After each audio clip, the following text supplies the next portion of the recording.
In the English language, there are several different parts of speech, including nouns, verbs, adjectives, and pronouns, to name just a few. When a child begins to use these different parts of speech, they're learning the building blocks to eventually form phrases and sentences.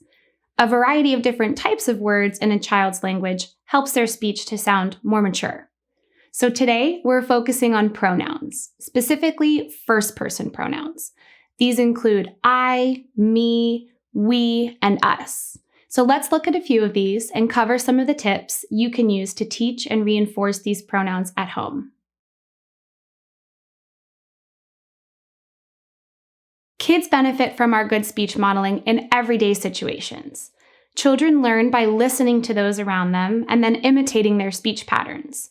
Modeling is a technique where we target certain sounds and words we want our child to learn so they hear them repeatedly. You can model the use of I in conjunction with verbs in very simple phrases.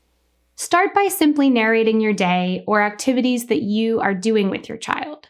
So for example, if you're swinging at the park with your child, say, I swing. If you're going down the slide, say, I slide. Then have them try and imitate your speech when it's their turn. When it comes to the use of I, it's all about rewards. So find something that your child is extremely motivated by.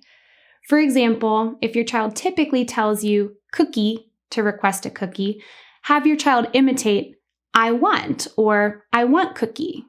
This helps to target the use of I as well as lengthens their verbalization into a longer and more complex phrase or sentence. Additionally, it's important to teach children about plural pronouns. Sometimes we need to use pronouns to refer to a group of people instead of just one person. To target the plural forms, such as we, you can model things that you're doing together. For example, we slide or we are swinging. It may feel a little silly or unnatural to consistently narrate your activities in everyday life, but the benefits to your child's speech are amazing. To work on teaching the pronoun us, play in front of a mirror with your child or look at photos of the two of you. You can say, do you see us? I see us. Or look, it's the both of us, while pointing in the mirror or the photo. So soon your child will learn that us refers to more than one person and even includes themselves. Every time you target these goals, you're expanding and building on your child's vocabulary. So start implementing them today.